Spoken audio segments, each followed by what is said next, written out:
From Ohio is recognized. Thank you, Mr. Speaker. I yield 4 minutes to the distinguished chair of the House Oversight Committee, Mr. Comer, the gentleman from Kentucky. The gentleman from Kentucky is recognized. Thank you, Mr. Speaker. As chairman of the House Oversight Committee, I've always believed that sunshine is the best disinfectant. For years, the American people have demanded transparency about Jeffrey Epstein and Ghislaine Maxwell's horrific crimes and about the federal government's failure to protect the victims. The House Oversight Committee is conducting a thorough review of the federal government's investigation into Epstein. Our work goes far beyond the legislation before us today.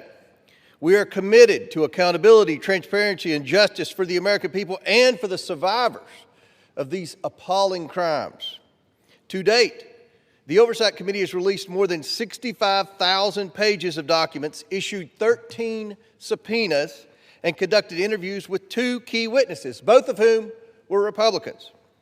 The Trump administration has provided us with Department of Justice materials and access to suspicious activity reports.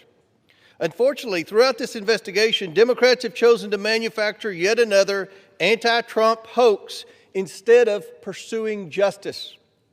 They have mischaracterized witness testimony and selectively released documents complete with targeted redactions in an effort to smear President Trump.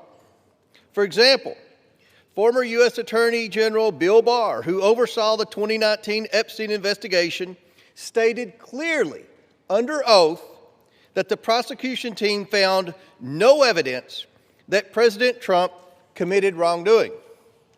Despite this simple and straightforward fact, Ranking Member Robert Garcia, moments after that deposition, tiptoed out and publicly claimed that, quote, Barr could not clear Trump of wrongdoing. That was a lie, and we have the transcript to prove it. I invite the media to read the transcript.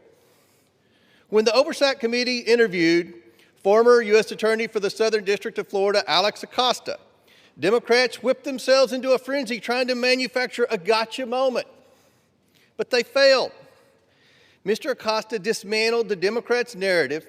His testimony confirmed there was no contact between President Trump and Mr. Acosta and no connection between President Trump in the Epstein case. Next, Democrats resorted to selective leaks and doctored documents to mislead the American people. Oversight Committee Republicans have posted 65,000 pages of documents we have received to date. Democrats, by contrast, have released fewer than 1 dozen.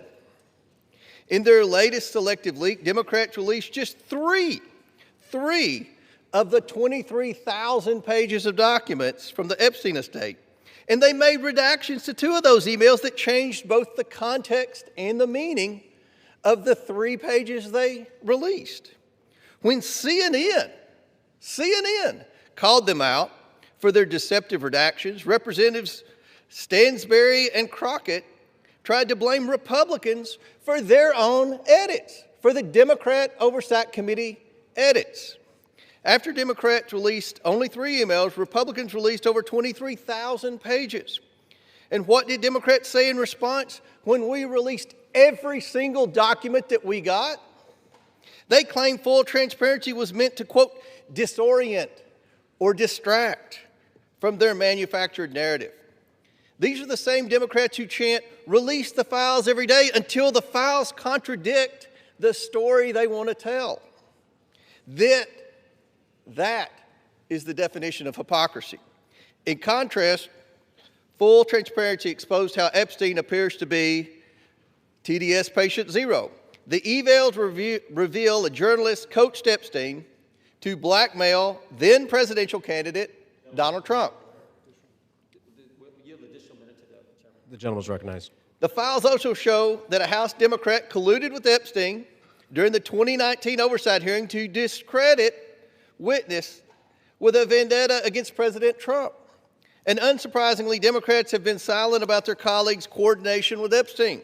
Another email shows Democrat fundraisers invited Epstein to an event or to meet privately with Hakeem Jeffries as part of their 2013 effort to win a majority. So Hakeem Jeffries' campaign solicited money from Jeffrey Epstein.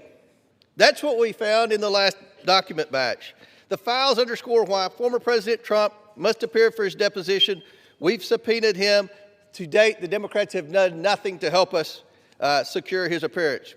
I support full transparency. The Oversight Committee will continue to work to get the truth to the American people and to get justice for the victims. That's our goal of this investigation. With that, I yield back. Mr. Speaker,